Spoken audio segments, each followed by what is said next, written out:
Friends, welcome to pro talent and I am Nitin Parmar. दोस्तों, आपने thumbnail पे नाम देखा होगा न्यूसेंस फ्लडिंग।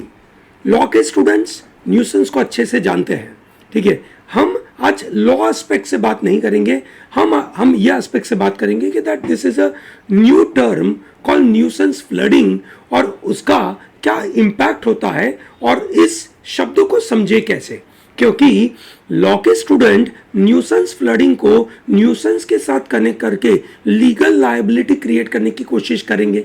ये सुनो, सो ये आप अपने मन में लीगल लायबिलिटी क्रिएट ना करें, इसकी वजह से मुझे लगा कि ये वर्ड समझना और समझाना बहुत ज़रूरी है। दोस्तों, nuisance flooding refers to not a very high level of flooding, but it's a low level of flooding. It is not, you can say, significant threat to public.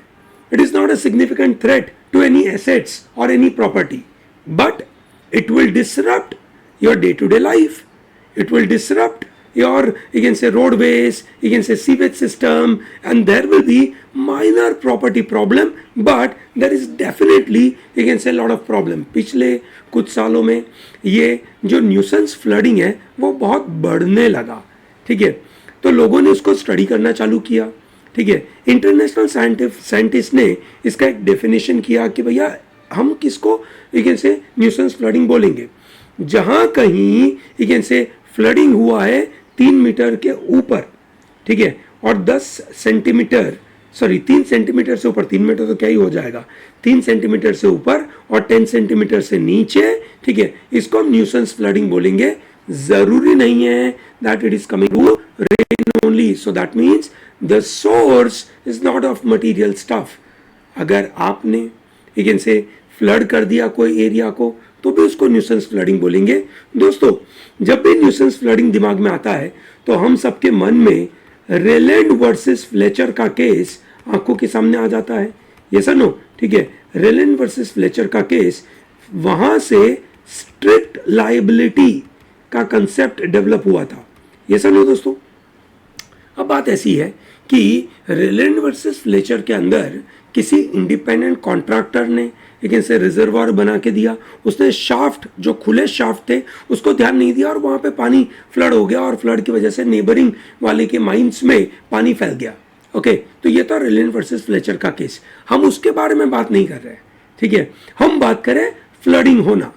अगर मानो नेचुरल एक्टिविटी से फ्लड हुआ है, then nobody is responsible. आपकी वजह से flood हुआ है तो भैया आप रिस्पॉन्सिबल हो। ये सुनो, तो आपकी तो स्ट्रिक्ट लायबिलिटी लगेगी। Is that very clear? हम यहाँ पे न्यूट्रल टर्म के नजरिए से देखेंगे that what is nuisance flooding. We are not looking from a legal aspect, we are looking from an aspect of public, the social aspect के नजरिए से हम देखने की कोशिश करते हैं। भारत में फ्लड आता रहता है। ठीक है, भारत में कुछ कुछ जगह पे फ्लड प्रोन एरिया है। जैसे ये एरिया है जो फ्लड प्रोन एरिया है। सबसे ज्यादा आप देखेंगे तो वो बिहार का रीजन है। ठीक है, बिहार में एक रिवर है which is known as Kosi river. Kosi river is known as sorrow of Bihar. क्या बोलते हैं उसको? Sorrow of Bihar. ठीक है, ओके। उसके अलावा अलग अलग एरिया में, जैसे फॉर एग्जांपल गुजरात के अंदर नर्मदा और Tapi is creating lot of trouble in this West Bengal region। वहां पे फ्लडिंग होती है, उड़ीसा में फ्लडिंग होती है। ठीक है, ये जो पूरा गंगा वाला फ्लो है, यमुना वाला फ्लो है, वहां पे भी रिवर का बड़ा दिक्कत होता रहता है। तो भारत में इन जगहों पे फ्लड सबसे ज्यादा आता है।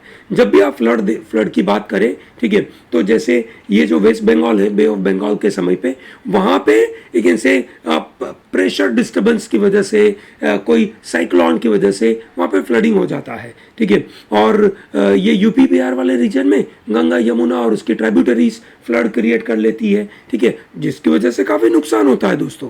ठीक है, तो न्यूसेंस फ्लडिंग का मतलब क्या है? Nuisance flooding is happening because of lot of reasons. कभी कभार हाई टाइड लो टाइड की वजह से भी फ्लडिंग हो गया। ये सुनो, सो यहाँ पे न्यूसेंस फ्लडिंग बोलता है a particular, you can say, rise of, you can say, water level from 3 centimetre to 10 centimetre के बीच में। So the source may be any, okay, it may be because of, you can say, high tide, it may be because of, let's say, water, you can say, flowing or precipitation, or there may be a reason मतलब someone has done it. Okay, so it may be any. The game is 3 centimetre से, you can say minimum 3 centimetre से 10 centimetre के बीच का अगर होगा तो क्या होगा, आपकी जो कारें हैं वो आधी पानी में चली जाएगी, आपके you can say घुटनों तक पानी आएगा, and it will create lot of trouble. Okay, so it may happen because of, you can say, many factors. It is happening because of many factors, not necessarily only precipitation. Okay, दोस्तों हमें अगर NF समझते हैं, ठीक है, तो हम अच्छी तरीके से फ्यूचर का प्लान कर सकते हैं. जैसे फॉर एग्जांपल मुंबई के यहाँ पे ये न्यूसेंस फ्लडिंग को समझा ही नहीं गया है. ठीक है, अभी वहां तो रेगुलरली ऐसा होता रहता है. ठीक है, तो भैया जो इनलैंड एरिया है, ठीक है, वहां तो काफी दिक्कत होगी, तो उसके रिस्पॉन्स क्या होंगे, उसके मैनेजमेंट का एक्टिविटी क्या होगा, ये पता होना चाहिए. दोस्तों न्यूसेंस फ्लडिंग की वजह से ट्रैफिक को डिसरप्ट होता है, पब्लिक हेल्थ रिस्क बहुत बड़ा है, क्योंकि से वहां पे पानी भरा हुआ है, तो पानी के साथ बहुत सारी गलतियां, मतलब गलत चीजें चालू हो जाएगी. ये सुनो, प्रॉपर्टी को डैमेज होगा. ज्यादातर डेंसली पॉपुलेटेड रीजन में से nuisance flooding will create lot of trouble. Okay, और इसके लिए सबसे इंपॉर्टेंट पॉइंट है समझना कि इसका डेफिनेशन क्या है, उसके पीछे के कारण क्या है, फिर उसके ऊपर क्या लेवल ऑफ इंटरवेंशन चाहिए. ये नो, सिटीजन्स को ट्रेन करना है, सरकार की तरफ से कोई एक्टिविटी होनी चाहिए, ये नो, और सही तरीके की एडिक्वेट ड्रेनेज सिस्टम होनी चाहिए ना. For example I was recently visiting Gurgaon and Noida वाला रीजन. रोड तगड़े थे, मजेदार रोड थे, सब चकाचक था, पर एक बारिश हुई और फ्लडिंग हो गया. क्यों? क्योंकि प्रॉपर ड्रेनेज सिस्टम नहीं थी. ठीक है, और इसके साथ साथ जो वेटलैंड्स है उसको सेफगार्ड करने के लिए क्या करना चाहिए उसके बारे में कोई बातें नहीं है. Yes or no? So thereby this is very important for us to understand what is the meaning of nuisance flooding.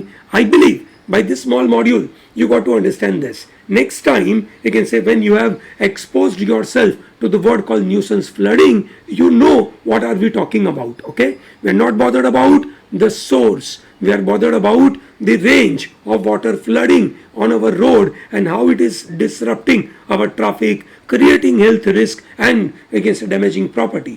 I believe this is comfortable for you. अगर आपको ये पसंद आता है तो दोस्तों ये वीडियो को लाइक करिए, हमारी चैनल को सब्सक्राइब करिए and tell to large number of people to be part of pro talent. Okay, thank you, have a good day.